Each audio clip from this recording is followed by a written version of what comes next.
So, nandito na naman kami at maghahanap tayo ng mga papalarin ng mga tricycle driver. Yan. At syempre, tayo, ranas natin na mag-tricycle driver. Yan. Ngayon, parang po yan extra income niya ngayon yan. Tricycle. Ayan, tricycle. Yan. Kasama pa rin po natin si paring Carding, Mr. Suave at Papa A. Yan. Magpapamigay tayo ng tigli 5 kilong bigas. Siyempre si Christopher Diwata. Maghanap lang tayo ng maswerteng mabibigyan. Question and answer. Question and answer. Ayan. O kaya man, kung nakapalo na ba sila sa amin.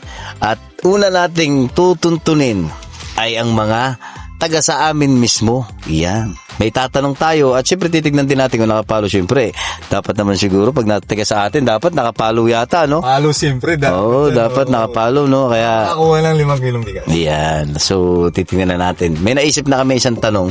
So, isang tanong lang siguro muna namin ngayon kasi mahirap mag-isip ng question di ba? So, susunod, maghanap naman tayo kung nakapalo ba o hindi. Yan. Paano pag walang cellphone? Ayun lang. Sorry. Sorry. So, let's go. Maghanap na po tayo. Dito na tayo sa Wawa. Ayan, magpapaano na tayo rito. Yeah.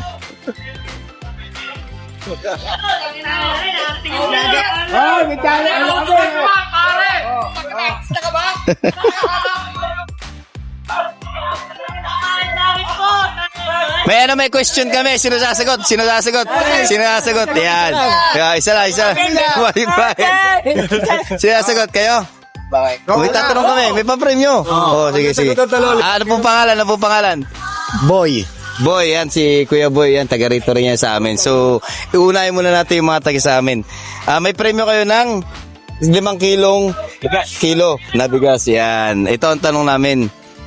Kung meron kayong sasakyan na gagamitin at kailangan ng gulong, mga ilang gulong ba meron ng 10-wheeler truck? 10-wheeler? Eh, di 10-wheeler, 10 rin. Uy, yan! Paano? Uy!